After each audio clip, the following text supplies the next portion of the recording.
On our knees we pray as we race away, and we dig our grave. Dead on arrival.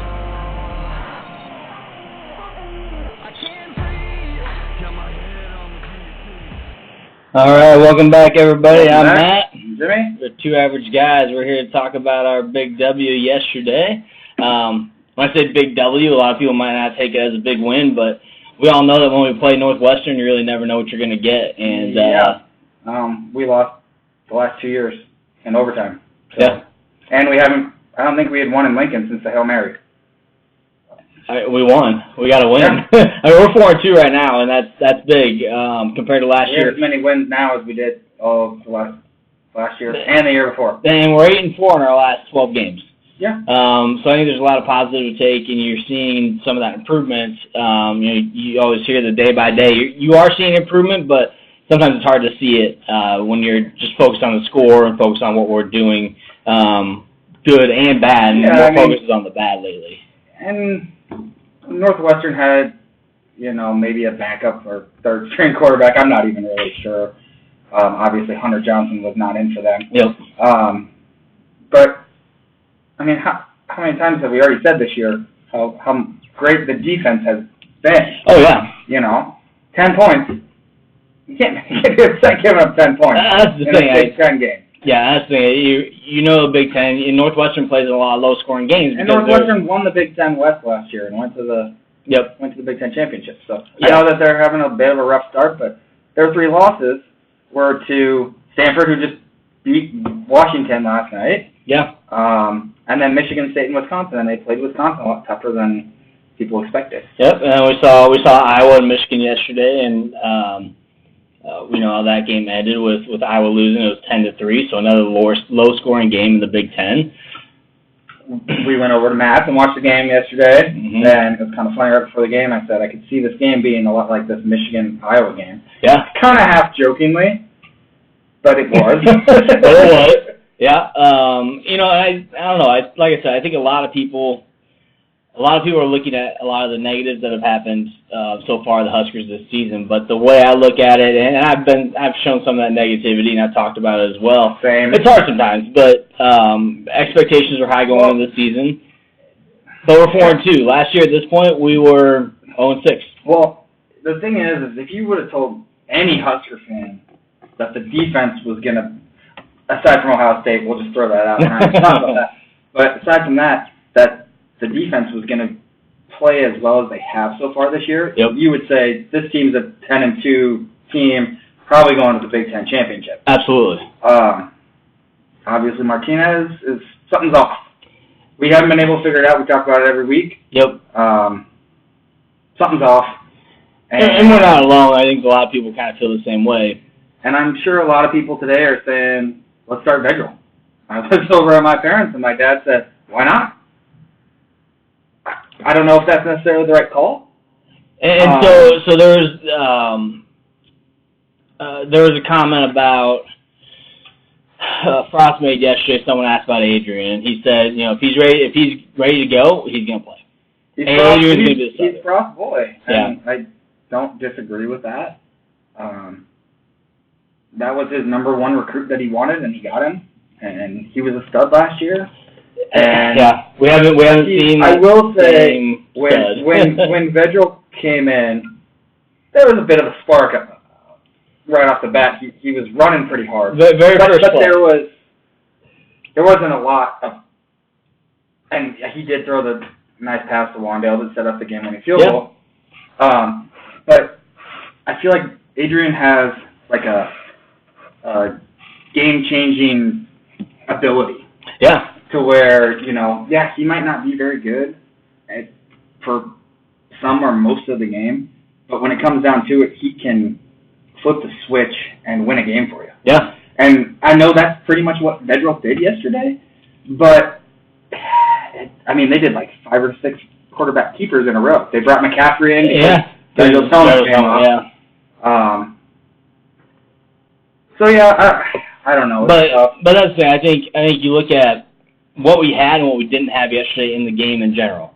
Mo Washington didn't play the entire first half. He is clearly hurt. Well, either it's hurt or something else came up to where, like, you're sitting the first half. I mean, he came out in the second half and only played, like, 5 plays. That's what I think he's hurt. Which is, I mean, he got hurt the game before, so I think you're definitely right. That I would assume he's hurt as well. Diedrich Mills didn't play a majority of the second half. He must have gotten hurt. But he barely played. He didn't play a lot in the first half or either. they just really wanted to pound with Wandale. Which I tell you what, if he did not flip from Kentucky to Nebraska, we would be not 4-2. I can tell you that. He's a game changer, and we've talked about it basically since week 1 how much he needs to be in the game and be a part of this game. The first couple times we saw him touch the ball, it was apparent that holy crap, like this kid needs the ball more. He needs to be on the field every offensive snap. And he is on the field more now, and we're seeing him get the ball a lot more. And I think we're going to continue to see him get the ball a lot more, considering what he's done and how he has changed a lot of our games and been the reason why if we're not winning, we're in the game, and obviously not against Ohio State. But besides that, you saw what Wandale can do once he gets the ball in his hands. He had the 2 biggest plays of the game yesterday. He had that nice 40-some yard touchdown run, and then he caught that pass.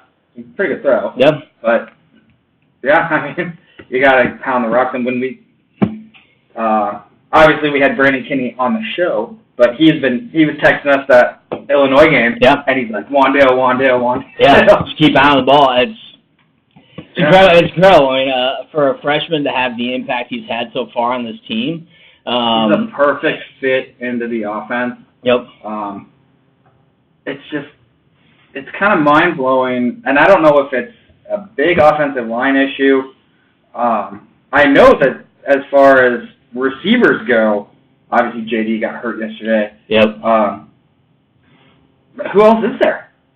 No one else is making an impact. Noah, I thought would. He has not. Noah, we're not really seeing that impact. Mike Williams is in and out. Our tight ends don't get the ball nearly enough.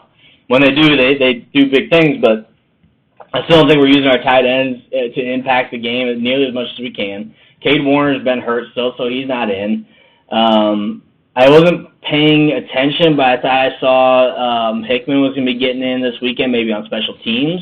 I wasn't paying attention close enough to see if he was on the field, but I think we have a lot of young guys that if they don't get playing time soon this year, I think we're going to see them impact next year. But we have talent in wide receiver position. We're not really seeing it come to fruition right now. We're not seeing it play out. And is it the offensive line, Martinez timing? Is it the snaps? I mean, the snaps were really bad. We struggled with snap yesterday again. I think it's maybe a combination of everything, but is it the routes we're running? Like, what kind of routes are they running to even get open? And I think that's another thing we have to look at, because we have a 4 or 5 yard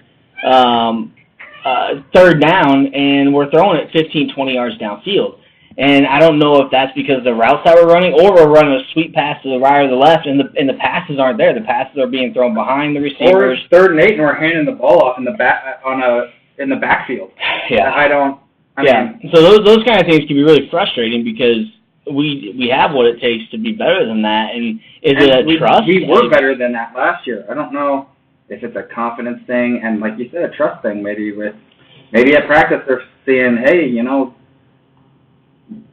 guys are getting through way too easy. Yeah. We don't have time. I mean, I know people are harping on Martinez, but the guy doesn't have any time. Yeah. And he doesn't talk about all the time. He doesn't have Stanley Horgan to throw deep. Yeah. No one's that big home run threat. There's 17 wide receivers on the roster. Sat down with your brother after the game last night with John, and I'm looking at this roster saying, can we not put Darian Chase in there? Can we not put, I don't know, anybody in there? Yeah. Well, we got to have somebody make an impact. And right now it hasn't hurt us. It hurt us against Colorado. But as far as getting wins, it hasn't hurt us yet, but it's going to. I mean, our schedule's not getting any easier down the road. Ramo mentioned, we got Minnesota, and Minnesota's playing pretty well. Now, they struggled their first couple weeks. They did. And I think their schedule is pretty favorable this year. I think they still play Penn State. I think they still play Michigan. People were picking them to come out of the West, which they're not going to, because Wisconsin is going to. Yeah, I don't see them beating Wisconsin. They still have to play them. So I don't know Minnesota. Are they that good? I don't know. I think they're playing well. They got a couple of really good wide receivers. We know their offensive line is big. So it'll be interesting to see what we do. The quarterback play it's okay. When you got some playmakers, it makes it a little bit easier. And their running game is pretty good. Running game, yep. We're a 7-point favorite coming into, or they are a 7-point favorite to start the week. I was looking earlier and they didn't have it out yet. Yeah, so Minnesota's a 7-point favorite. I think that's fine. That's probably fair. Home game, you usually get 3 points at home. I think when they're a favorite at home, I think I saw a stat. There's something like 80% of the time they win. It might even been a little bit higher than that. So they play well at home, especially when they're favored, and we're 12% when we're underdogs on the road. So we know what our road game has been like recently in the last couple of years. More than a couple of years. We have not won a road game yet. Until this year. Well, yeah, I guess we beat them.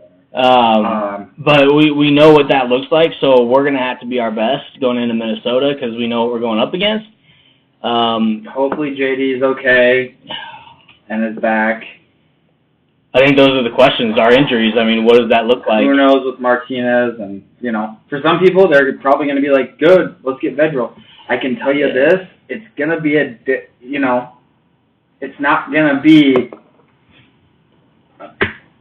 flip the script, put Vedral in, and he's going to blow everybody away more than Martinez. That's not how it's going to be. Yeah. I don't know. I think he has improved. Oh, definitely. Big time. Playing a full game, maybe he gets, throws a couple balls early and gets some confidence, and he gets his feet going. Maybe he does play pretty well. Yeah. I certainly would hope so if he gets in there. Yeah, one play that we had yesterday that was, that Ross mentioned here, is that we had that little shovel pass on the QB read. That was the best play call we've had all season. I haven't seen, besides the I formation stuff, but, that play was, I haven't seen the Huskers ever do that. We didn't get any points out of it. Yeah, we got lucky that Martinez was smart and didn't hand the ball off to Mills there. Mills made the block got hit. And he may have gotten hurt on that. He got blown up. I don't remember seeing him after that. But that, and someone mentioned, that breakaway speed by Wandale there.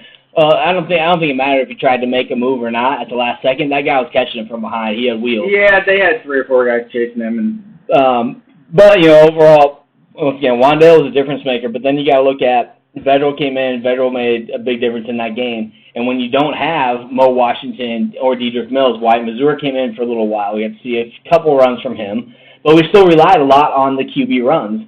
In that, once Vedral came in, Martinez comes out, and we still were trying to run the ball with our quarterbacks because the only other running back we had consistently was going to be Wandale. Well, Wyatt didn't come in, and just for some reason we weren't trying to bust it up with him. But I think we were able to do some things against Northwestern that are positive looking into the next week. And for one, we had a 10-point lead. And the defense played well. Again, field position a couple times for when they came down and scored. It wasn't they're not driving the ball 80, 90 yards on us. No, they were playing a Big Ten style football game, a Northwestern style football game. They were pinning us 10-yard line or 20-yard line in to where you go 3 and out, then you kick it to them, they get the ball at the 40 or 50-yard line. So and we've now. In the last 2 years, we've now won 2 Big Ten games like that. We beat Michigan State 9-6. Now we're beating Wisconsin 13-10. And we had that first kick that McCollum missed. If you watch the way that ball moved left to right, you can definitely tell the wind impacted that kick. And they missed a field goal too. So yeah. And then we come down, and when it came to it, Nebraska boy.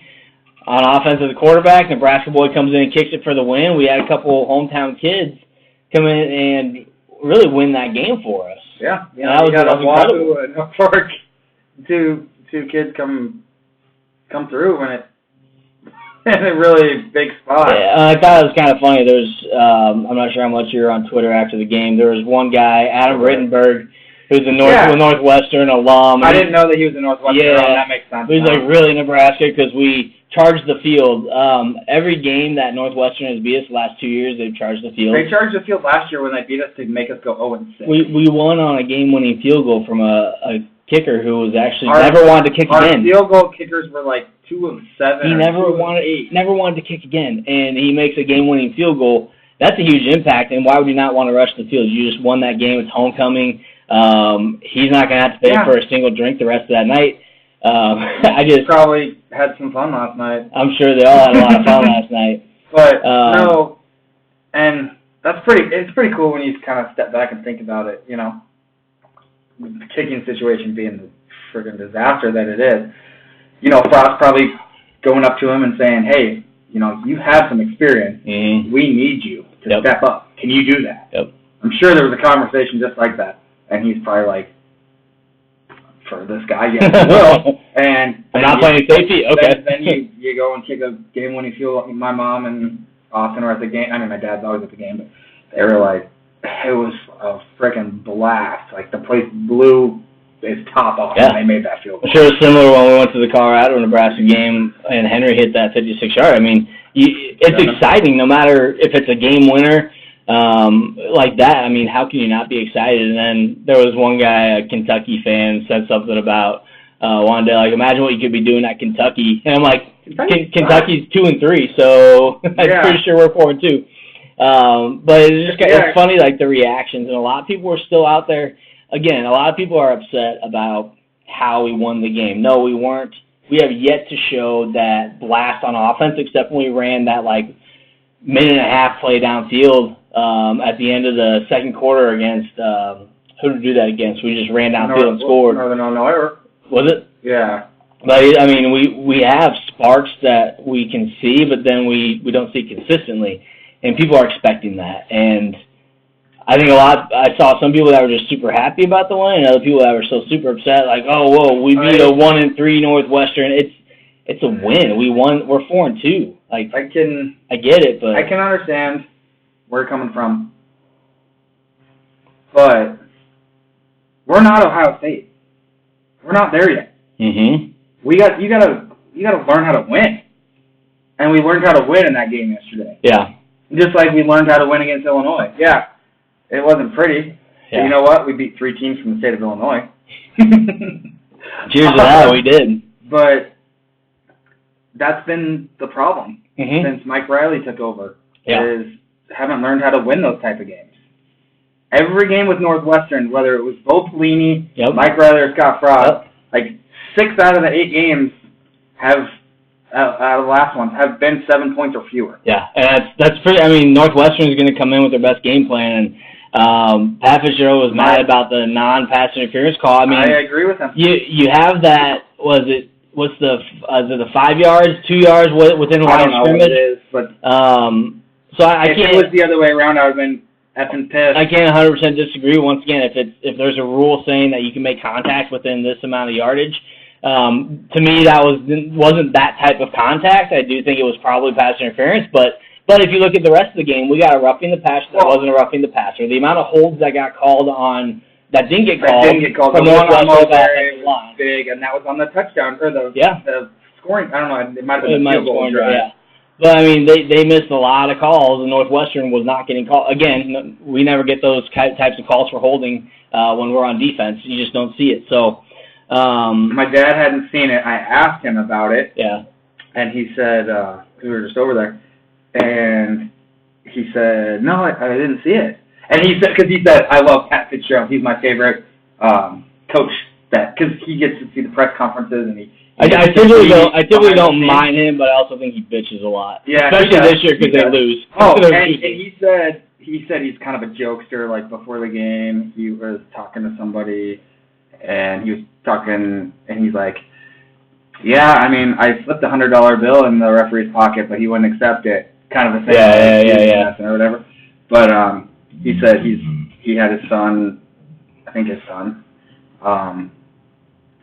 and talking to everybody. He's a really nice guy. But anyway, he said he hadn't seen the pass interference, so I pulled it up for him. Mm-hmm. Or what Fitzgerald thought was pass interference, and he was like, ooh, they kind of lucked out on that. Yeah. Like, yeah, if it was the other way around, I probably would have been pretty upset. Yeah. But what can you do? I mean, calls go against us. And yeah, one call, you can always say, oh, that cost us the game, but how many other calls or non-calls throughout the game? Yeah. I mean, would that have led to a touchdown for them or a field goal? Who knows? Zamash, we're just going to let Juergens keep snapping the ball. I'm with you, bud. Still getting your own. We're not even thinking of a switch. I mean, we saw Farniak in there after that He was first not game. as bad. Farniak was actually really good. Is he our best blocking center? Maybe they just think that he is the best athlete, and they want to get him experience, and maybe he's so that he can be get him that in-game experience. I don't know. Years. But I don't know. That's a good question. Like, is he our best blocking option at center? I don't know. I mean, our offensive line in general has been pretty piss poor, to say the least. The kid's never played center before, and yeah. I mean, so I don't know if Farniak is a better option, but I got to think at some point, as a coach, you're looking at film, and I mean, even Vedral had to save a couple snaps too, and it's like even at that point, you can't snap to either quarterback. Like that one that went over his head. Yeah. Or do we go back to putting the quarterback under center instead of running this pro style? Yeah, why not? I don't know. Like, we got to change something because it is. And we talked about it first thing is it is throwing off. It's throwing off the game of a quarterback. And we talked about it. The timing of everything. The timing with the routes. We talked about it with Brandon Kinney. The linemen going to pick up their blocking assignment. Yeah. And we talked about it with Kinney about the snaps and the timing because. We mentioned we've never been in that position, so we don't know how that impacts the game. And you look at not only is it impacting the quarterback, but the receivers around the routes. So they're already finished with their route or close to being finished with their route, and the quarterback's just getting to that second or third option, and they're the second or third option. Now they're done with their route, or now they're covered and they weren't covered before. I mean, it's a trickle effect when you have that one bad snap. It's just going to throw everything off. Well, and if you're planning to do so many designed runs, either Adrian Martinez quarterback keepers or read options, and you got the right guard and right tackle going this way, and then all of a sudden, because the snap was up here, and then you're trying to come back this way, they've already gone past. There's somebody that's blown right through. Yep. But we won the game. I think a lot of the focus needs to be on how we won the game. Like I mentioned, how many players did we have out yesterday that weren't playing, that got hurt, or that we didn't know got hurt, but we just never saw them again. I think that was just huge. I mean, that's a big way to win a game when you don't have your top studs in the backfield to run the offense. I mean, there's no reason to not be excited about a 13-10 win over another Big Ten team. It's just why would people be upset about that? A team in your division that won the division last year. Yes, that's another thing. And you can say whatever you want about their record. I think they were 8-4, 9-3, and went to the Big Ten championship last year. Yep. They went 8-1 in conference and lost a couple of non-conference games. Yep. That's kind of what they lost, a couple of non-conference games so far this year. And then they've had a tough schedule. Yeah. Playing Stanford, Michigan State, and Wisconsin. I know Stanford's not great this year, but they just beat Washington. So yeah. We'll see how Northwestern. I mean, their offense is really bad, but. Again, not having Johnson in there, and then the backup. I don't know what that difference makes. Actually, that kid probably played. Northwestern always does that. They have a backup quarterback come in and play better than their normal quarterback. Well, and let's be honest, our rushing defense was not very good. They did that QB option a lot, and he smoked us more than once. I mean, I'm surprised they didn't do more often. We always bid on it, or we bid on it over and over again. I just don't understand it. I know I played outside linebacker, sort of. But sort of. You have a responsibility. One guy takes the quarterback, one guy takes the running back. Yep. But it seems like every time they would just take the running back and the quarterback would zip out, and you're like, how is this happening? But even pro disagree. Yeah, but I still think our defense is playing well. Our pass defense has been really good. We had a couple big blow-ups yesterday. Jackson had a couple good plays. With the quarterback and we talked about it after the game. Boodle had some big hits. They didn't have any big plays like we've seen over the last few years, I guess you could even say. But they're not a big play team. They aren't, but they have had big plays against us in the previous years. They didn't have Bowser either. Right. So he's hurt. That running back they had wasn't bad. No. He was kind of shifty, but yeah. No, I was pleased with the win. It's fun when you have a game like that you win. Yes. Not that the game was that fun, but when you win, then it is. Yeah. You know? Absolutely. And I said it yesterday, we're 4-2 now. Last year we were 0-6, and if people are gonna, if the people that are mad are the ones that had extremely high expectations of a 9-3, 10-2 season. Could we potentially go 9-3? Absolutely. Will we? Probably not. Probably not. But can we go 8-4? Is that more realistic? Probably. Is 7-5 more of the better ballpark shot? Sure. But I think if we go 7-5, 8-4, guess what? It's better than being 4-8 for the third year in a row, and it gets us to a bowl game. It gets us. We've got recruits coming in. We got that Gotch, whatever from Alabama. Yeah. We beat out Alabama and Auburn for an Alabama kid. And he talked about the atmosphere. He was at the Ohio State game. We got murdered that game, but he talked about the atmosphere, the coaches, the facilities, the fans, like the amount of impact we as fans and just the atmosphere in general has on recruits is incredible.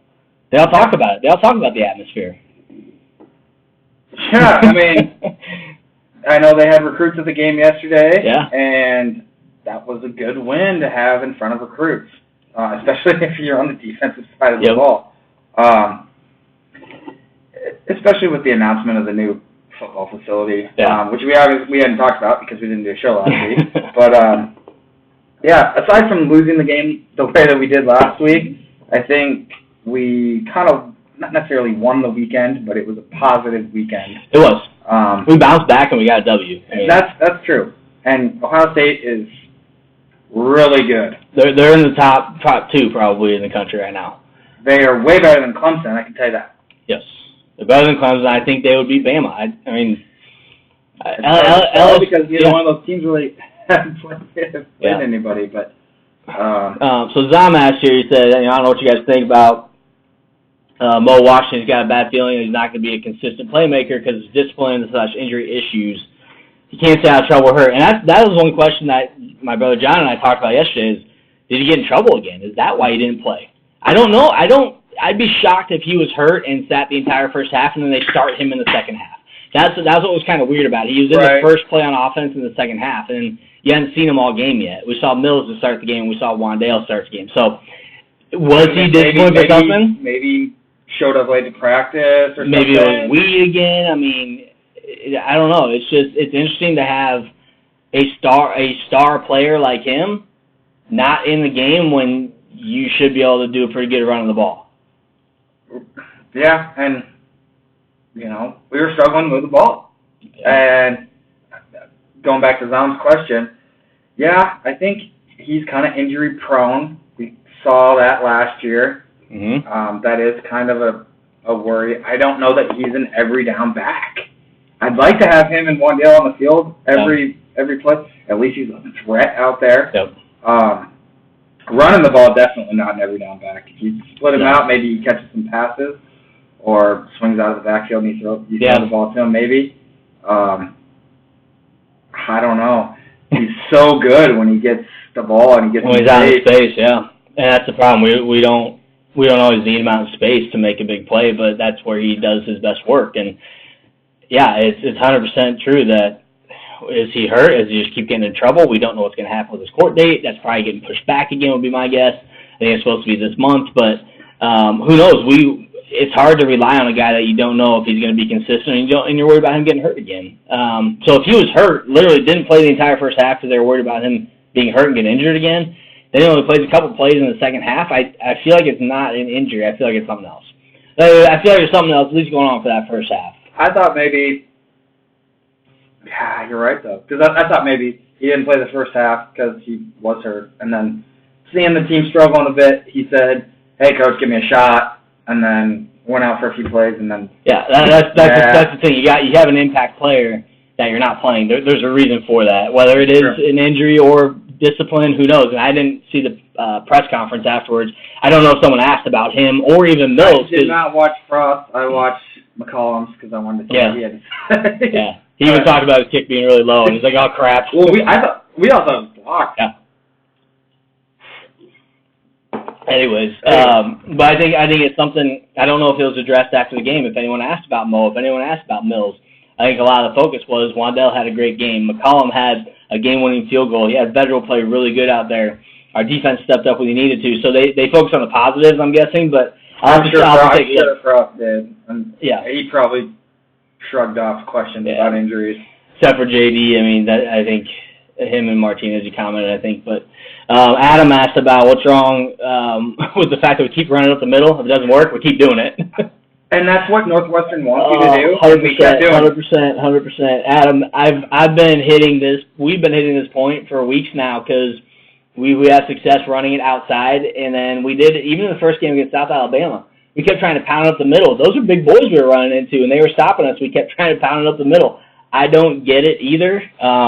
I wish I could have an ear in that coach's room to just figure out why we keep running the ball up the middle when we're not being successful, and we just keep doing it and keep doing it. We're not going to break down Northwestern defense like Michigan State. We're not going to break them down in the middle either. We have to be creative. That shovel pass, super creative. We ran the I formation. That's what I don't get. We ran the I formation last weekend. Ohio State didn't expect it. We come up with random plays here and there, and I know that's kind of how football is. You got to throw up some wrinkles to throw somebody off, and then you get a long play.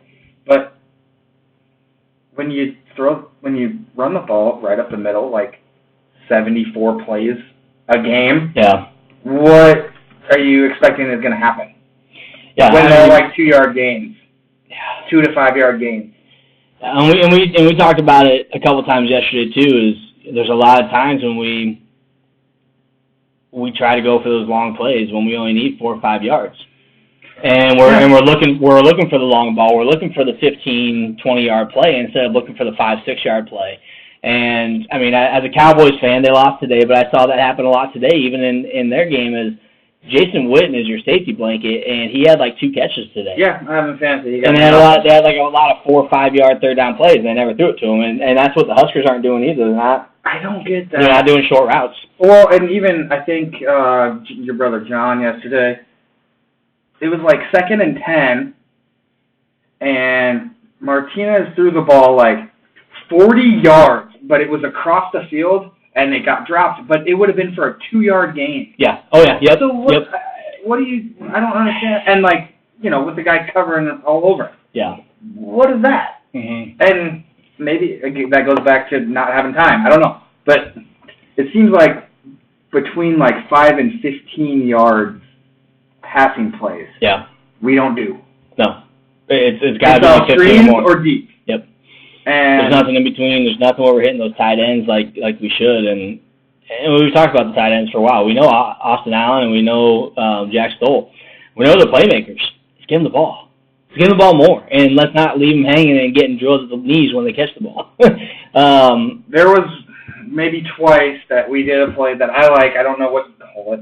But a receiver kind of comes underneath and a receiver pops out. And we did it twice yesterday. One time it worked, I think, to Spielman for like 15 to 20-yard gain. And the other time, I think it was Noah, and it went through his hands. Oh, yeah. Your dad was like, "Those are feet." Terrible pass. It went through his hands. It was both. It was both, actually. I don't know what, because that place has seemed to work. It worked last year. Yep. I feel like we need to run that a little bit more.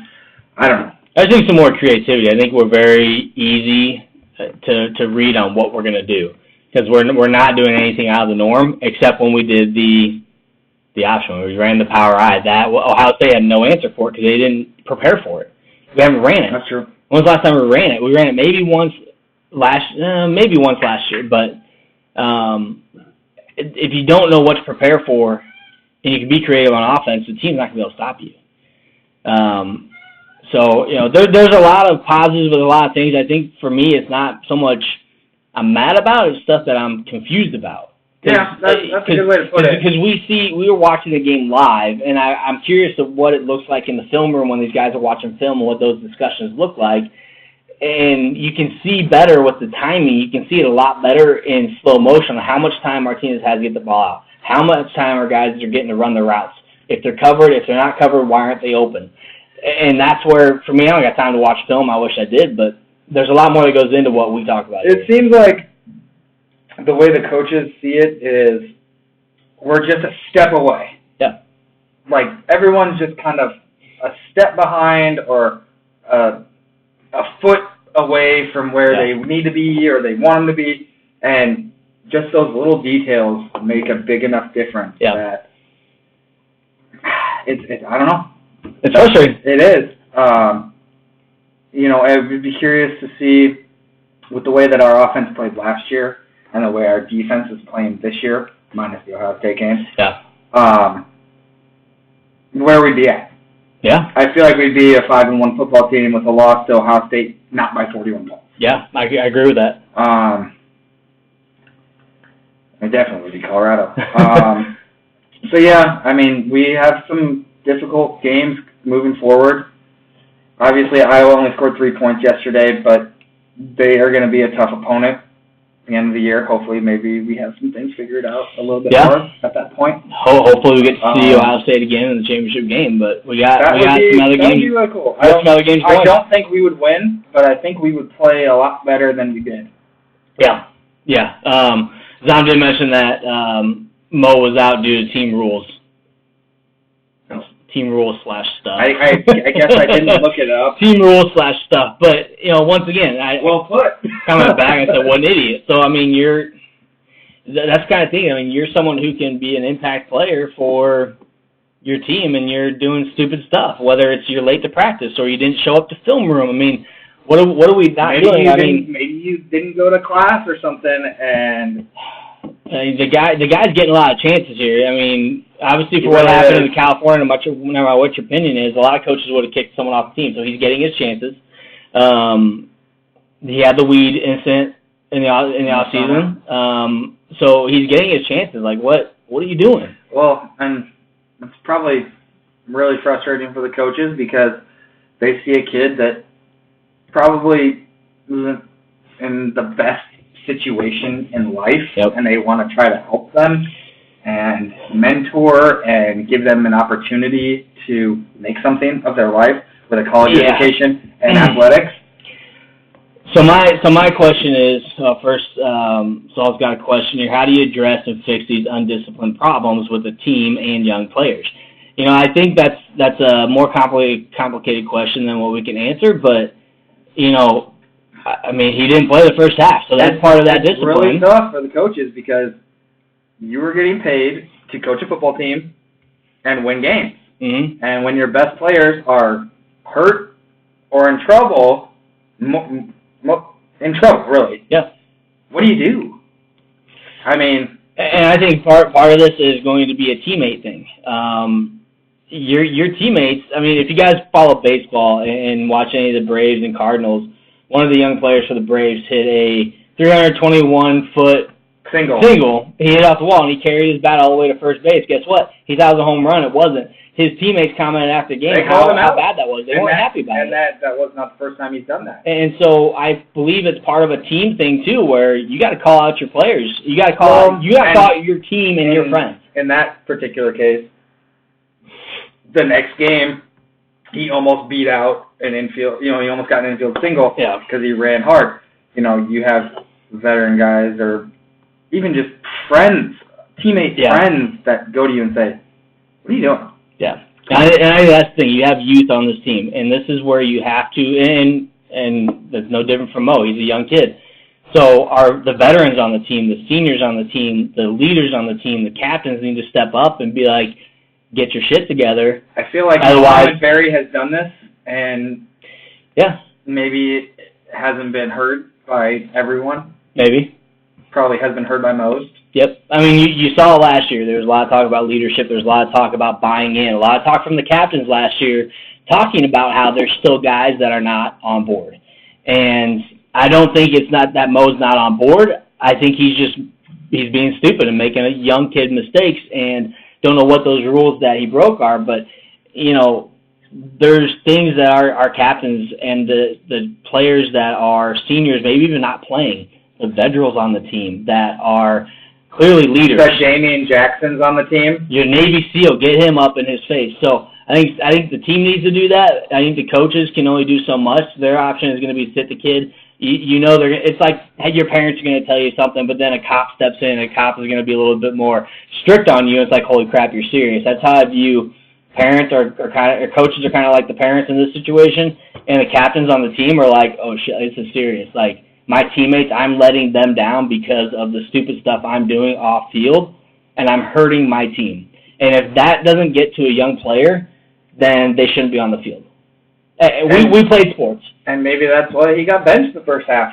Yeah, I mean, and we played sports growing up, and we played a lot of sports, and more than once we were leaders on our teams, and you have to have those tough discussions with your teammates sometimes and say, cut it out, or we don't want you on the team. And that's not easy to do. I personally was never in that situation on the other side saying you're not going to play, someone telling me that, but you got to have that work ethic, and your captains have to really step up, and your teammates have to step up and say, cut it out. We'll play without. We'll play without you. We got enough on-field issues that we need to worry about. Yeah. You know what I mean? We don't need the off-field. We don't need the off-field issues to worry about. Yeah. So I think that's a very good question, Saul. Like I said, that's my take on it. I think you got to have those teammates in the locker room stepping up and being like, dude, you need to stop. This is getting out of hand. If you keep it up, you're not going to play. Like, your future is at stake.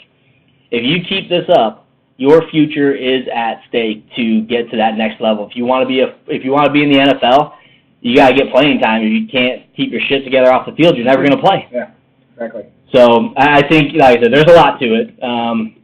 So we'll see. So Nate said very well could be calling him out, which might explain the jogging off the field by himself yesterday. When it comes down to it, I feel like coaches are treating the Washington situation appropriately. Young man that apparently hasn't had great role models. I feel like Frost is getting a lot of mentoring from Osborne and the Mo issue. Oh, absolutely. Nate, I think you hit it on the head there. Yeah, I mean, Osborne had more himself to deal with. Yes. And, a little more. Maybe didn't deal with it the way that others would have or people would have liked. Mm-hmm. But, I mean, you say, though, you do what you can. You got kids that maybe don't have those role models in their lives. And Lawrence Phillips was 100% that kid. And you saw it with how the rest of his life went. Yeah, and I think Mo's that way too. And if you don't have those positive role models, you look up to your coaches to kind of guide you, especially if you're in the situation he is. And your teammates are going to be a good part of that, but your teammates aren't going to always be your role models because they're, it's rare to have, like, I'm not going to say you're my role model, you're my buddy. I look up to you, but in a different way. And it's different when you have a coach like. I mean, I love you, but I wouldn't say you're my whatever, he tells me that every day. But yeah, I mean, you have that mentoring factor, and you have somebody who, like Frost, he even said, we don't yell at our kids. He yelled at Martinez once, but and then he got his shit together and won that game. He keeps his cool. He is a mentor. He's someone these kids look up to, and so that very well could be it too. I think they are handling it the best way they know how to. And right now, guess what? He's sat an entire game. He's sat two first halves so far, and it's hurting him, and it's hurting the team. It's got to be so. So hopefully that's something that gets cleaned up. And if not, then guess what? Next man up, Wyatt Missouri, you're in. Guess what? Brody Belt, you're going to play. Wandale Robinson is a frickin' stud. Ramir Johnson, you're going to start playing more, which, man, I got to say I'm sad that we haven't seen more of him yet. So, going back to what I had said earlier, we have 17 wide receivers on the roster, and why are guys not playing? And I specifically said Darian Chase. We don't know. These guys, between moving away from home, going to college, going to classes, trying to learn the playbook, especially if you didn't come in the winter, in the spring, or whatever that you want to call it, the early enrollees, then it does take some time. Yeah. And that's why you get this redshirt year to learn, to get on your feet, classes and football and whatever. So that wasn't fair of me to say, why are we not seeing some of these guys? Because it does take some time. Wandale figuring it out pretty quick is incredible. And I think we got some bright minds on that team, and I think those young guys next year are going to... And McCaffrey apparently is like a guru with this playbook already. He's a McCaffrey. I'm not surprised at all. Probably going to flip today. No kidding. But yeah, I mean, I think, like I said, there's a lot of positives, but I think there's a ton of questions out there that people have still. And a lot of people come at it from an angry standpoint, and I think that's just that passion that we have as fans because we want to do better. We want to see more. We want to see what we saw last year with that explosiveness, and it's just we're not seeing it, so people are getting mad. Like I'm past the point where I'm not mad anymore. I just want to see. I want to see some of those frustrations kind of pan out over the next 6 games. What are we going to do to fix the snaps? What are we going to do on the offensive line to do better blocking? What are we going to do to stop throwing swing passes? So some of it's coaching, some of it's discipline. We're not going to win the national championship, obviously. So let's figure out a way to win. Learn how to win some games. Yeah. You don't have to go 10-2 the rest of the way on out. But learn how to win some of these games against, division foes. Like you gotta beat Minnesota. You gotta beat Purdue. Yep. Maybe you lose to Wisconsin and Iowa. They're better teams, you could say, at this point in time. Maybe not. But teams like Purdue, you probably need to beat them. I know we have to go on the road to play them. Or do we play them? Yeah. And Purdue's struggling big time right now. You got to beat Indiana. You probably got to beat Maryland. They lost 59-0 to Penn State at home. You got to beat a team like that. Yeah, and I think what we do these next 6 games is really going to see that improvement day by day, and I think that's what we need to see. Is we need to see improvement. We need to see what they are doing to change those mental mistakes and those non-mental mistakes that are impacting the game. So when Bo Pelini was coach at Nebraska, yes, we won 9 games every season. However, 1, maybe 2 games a year, we got blown off the field. Worse than 48-7. And it was like we got in that rut every year. Yep. And then now we seem to be in a rut where we lose these close games. Yep. We're starting to claw our way out of that. We beat Michigan State last year in a close game. We come back and beat Illinois. Yeah. You beat Northwestern. We're slowly, I feel, learning how to win these games. It's only going to get better. Yeah, and I think, too, you look at the rest of our schedule and you talk about getting better every game. Wisconsin's good, there's no doubt, but look what Northwestern did against Wisconsin. I mean, they kept that game really close. And Jonathan Taylor still scored a touchdown or 2, but they kept him in check. Yeah. And made Wisconsin throw the ball. And we know our history with Wisconsin, but if we watch the film at Northwestern against Wisconsin, I think that could help us better prepare for how you're going to hold him in check, how you're going to stop them on offense, because you don't have to worry as much about their offense unless you can't stop the run.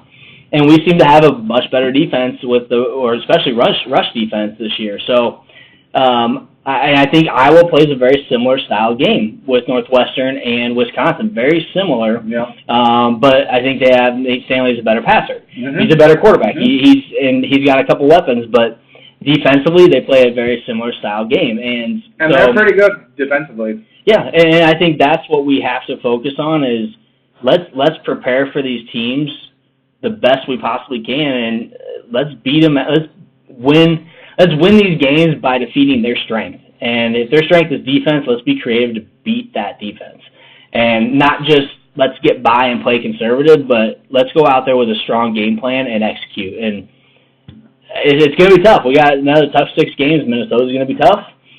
I do think Indiana, Purdue, and Maryland, I think those 3 should be wins. But I think so. Again, when you talk about Nebraska football and what we've seen so far, I don't think expectations can be every game, hey, we're going to win. I think every game we should say we can win this game, and then you just got to watch. Be a spectator. For these 6 games, I would say going into the game, I would say we could win each one. Wisconsin, Iowa are the 2 toughest. We get those at home. Yeah. Minnesota is on the road. That's probably the next toughest. Yep. I feel probably more confident with some of the other ones than Wisconsin, but yeah. Like you said, I feel like if we play, if we play the way we did yesterday on defense, and I know they ran the ball a little bit, but so if we can limit Jonathan Taylor to play Wisconsin, yeah, and make their quarterback beat us, if they beat us, so be it. Yep. You got a kid that's more than likely going to New York for the frickin' Heisman. But we also have a couple shutdown corners, and our safeties are playing really well. So Yeah. Lamar's hard to beat. Boodle's hard to beat. If you beat him, he's going to knock the crap out of you. Honus had another good game yesterday. Sullivan's playing well. Davis is playing well. JoJo's playing well. So we have our defense. We have the athletic ability to win games, and win games like in Wisconsin and like in Iowa. We have to, once again, be prepared physically and mentally for those matchups. That's why I decided to wear the black shirt today, because I feel like they won us the game yesterday. There you go. It's a late pick. Your wife mentioned we need to let our gifted players shine. It's hard because we have amazing players, but we don't have the Sousa Burkheads. Yeah, we don't. And My wife said that? Yeah, your wife said that. Very insightful. Wow, that's very good. But I think we do have guys that have the ability to shine. Like, we don't have a Sue. No, we don't. No one has had a Sue since Sue existed. Right. They don't. I mean, that DN for Ohio State's pretty freaking good, but yeah, but I mean, he's as far as the middle of that defensive line, it's hard to find another Sue. Burkhead, him and Amir Abdullah. I mean, they're truly one of a kind running backs, and we haven't seen that with Nebraska. Again, I think White Missoula runs a lot like Burkhead. I'd love to see him play more, not as an everyday back, but I think he could play a lot more. I think the difference is our offensive line was probably a little better. Yeah, we had Burkhead in and that's the biggest thing too, is you got to have the offensive line to have a good run game. That's kind of where we're struggling too. And I think we keep thinking, back to the comment about running the ball up the middle, I think we keep thinking, hey, we're going to get a hole open this time. And it doesn't open up. Yeah. And that's hard because you want your offensive line to learn from the previous play or previous possession, and they don't. They do it again. It can be frustrating to see over and over again. But I do think, once again, we have a tough 6-game stretch here. I think we have a lot of games here that we can win in the next 6. I think we can get 4 of those 6 games. I think our 2 toughest games, I'll switch that around. I think out of the next 6, I think 3 should be definite wins, and I think Minnesota, Wisconsin, and Iowa are going to be the 3 toughest games in our next 6-game stretch. It would be awesome if we could win 2 of those. If we can get 2 of those 3, even one of those 3, we finish 4-2 to end the season. Guess what? We're 8-4, and we lost to teams that right now we know are bigger, better, stronger than us. Maybe not Colorado, but. Well, I'm talking about our last 6 games. I'm not. Yeah. Yeah. Oh, yeah. You would say the teams that we lose to in our next 6 games are ahead of where we. Yeah, 100%. I mean, Iowa loses a 10-3 game at the Big House. Not. I mean, I know you only scored 3 points, but you held Michigan to 10 points at home. Yeah, and I think a little bit differently on that one, because I still do think that the offense for Michigan is they were way overrated coming into the season. Shea Patterson was way overrated coming into the season. And honestly, I thought Iowa would win that game yesterday. Yep. And they probably should have. Yeah. Yeah, I mean, they had opportunities, but then they killed themselves with like 5 penalties in a row on their last drive, and that killed them. 2 holdings, a false start. We're going to have something like that happen for us to beat them. Yeah. Maybe. It pains me to say that. Maybe. I think they're still going to be bigger on the defensive side, but on our defensive side, I think we can match them pretty well. We'll see. Yeah. Donnie mentioned, if we get bowl eligible, it's going to springboard us into a fantastic year next year. I think if we get bowl eligible, it helps us with recruiting again, and I think it helps us definitely, springboard, gives us some momentum going into next year. Obviously we've been 4-8 each of the last 2 seasons, and you get that extra month of practice and a bowl game and whatever, and I know people are like, oh, that's a big thing. I've never really thought that, but it could actually be. It could benefit a lot of our young guys. A big benefit to guys having more practices, just getting more familiar with one another. Yeah. Like, hey, you're a freshman. We can play you in this bowl game, and if you don't burn your red shirt, we can give you some experience in this game. And maybe you're playing freaking Syracuse in the New Era Pinstripe Bowl or whatever it is. Yeah. But I think it'll help. Yeah, I do think that we have a good opportunity. Like I said, I think we can definitely win 3 of the next 6. 4 would be ideal. We're 7-point underdogs going to Minnesota. I think. Again, Minnesota, I haven't been extremely impressed with them. They do have a couple good wide receivers. Their run game's pretty decent.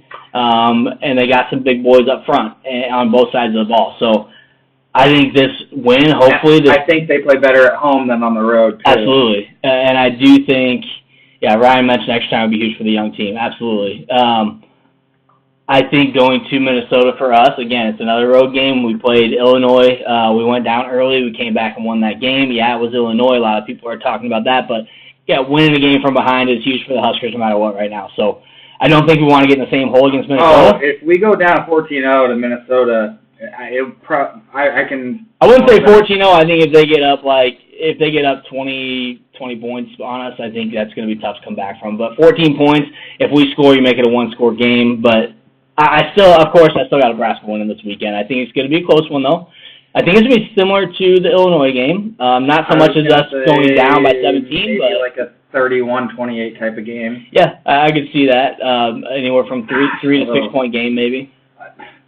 We may want to try to score touchdowns as much as we can instead of kicking field goal.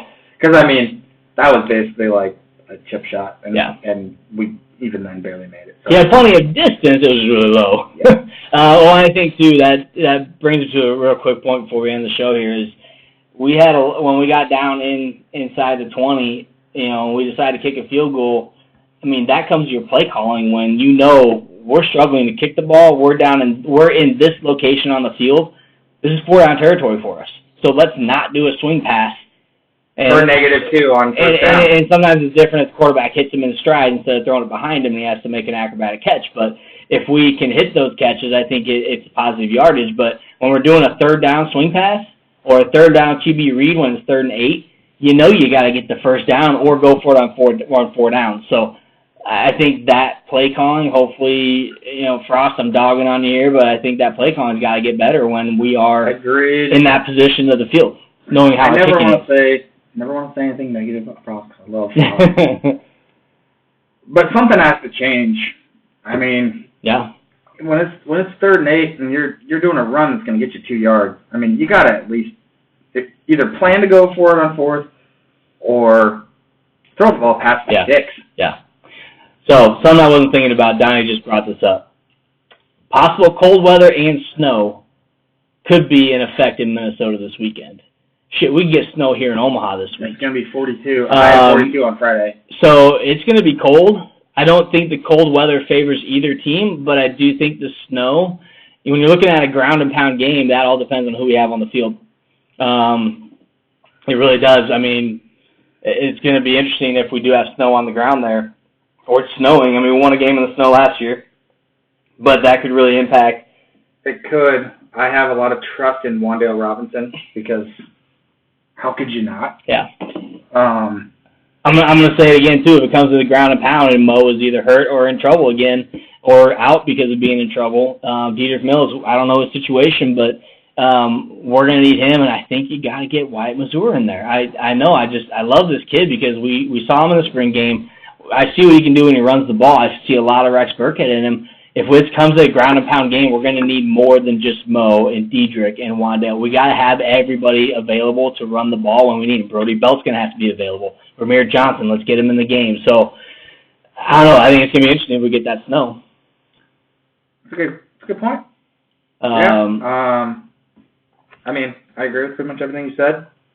Got to have everybody that at least can make some plays. Yep. That you trust. Yep. That's not going to fumble the ball. I will say, turnover-wise, yesterday. Better.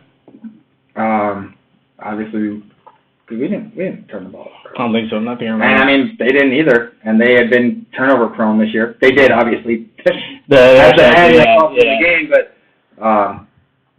they were talking on the radio this week that there's probably going to be a lot of turnovers in this game. Both these teams are turnover-prone.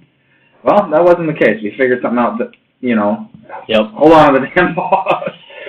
Last comment here that we'll reply to. Nate mentioned that the Fighting Flex are definitely going up against our best, arguably their best offense going up against arguably our best defense.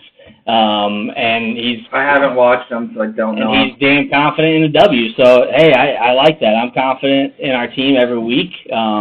Going into the game, and sometimes that flails a little bit at some point in the game, but I still feel like we get a W this weekend. We're the underdogs coming into Minnesota. I want to make sure Minnesota goes 5-1 after this weekend. Yeah, I haven't really watched them. I know I have one of their wide receivers in college fantasy. He's usually pretty good. Yeah. So, yeah, we gotta get pressure. If we can just figure things out on offense, we should be able to play in every game that we're in. 100%. So, so we got. Oh yeah, so you mentioned too Jackson and Boodle. We just talked about them against their wide receivers. I'm not confident in our coverage except for JoJo Doman maybe covering a wide receiver or tight end, but I think Jackson and Boodle are doing fantastic. I think we're going to continue to see our D play well against row the boat. So yeah, cool. Well, say 31-28. 31-28. I like a 34-24 Huskers. So. Again, hopefully we come out firing on all cylinders. Hopefully we see some of those injured guys back this next week. That's all we got for today, guys. Thanks for tuning in. I know we had a decent amount of comments today, and if you guys have anything else, feel free to leave a comment on the page. Otherwise, we will catch you next week. And actually, next week, too, what we'll talk about a little bit, no matter how the game goes, is some of that pay-to-play or play-to-pay act that's coming out in California and now all these other states. And if you haven't checked it out, Joel Klatt actually talks about it on Twitter, and you can look him up. Check it out. I have my own comments on it. I know Jimmy has his own comments on it, so we'll touch base on that next time. We're a little over an hour on the show today, so we're going to be done here. Best of luck to you guys this week and whatever you're doing with work and life. I'm Matt. I'm Jimmy. We're two average guys. Enjoy your evening. Go Big Red.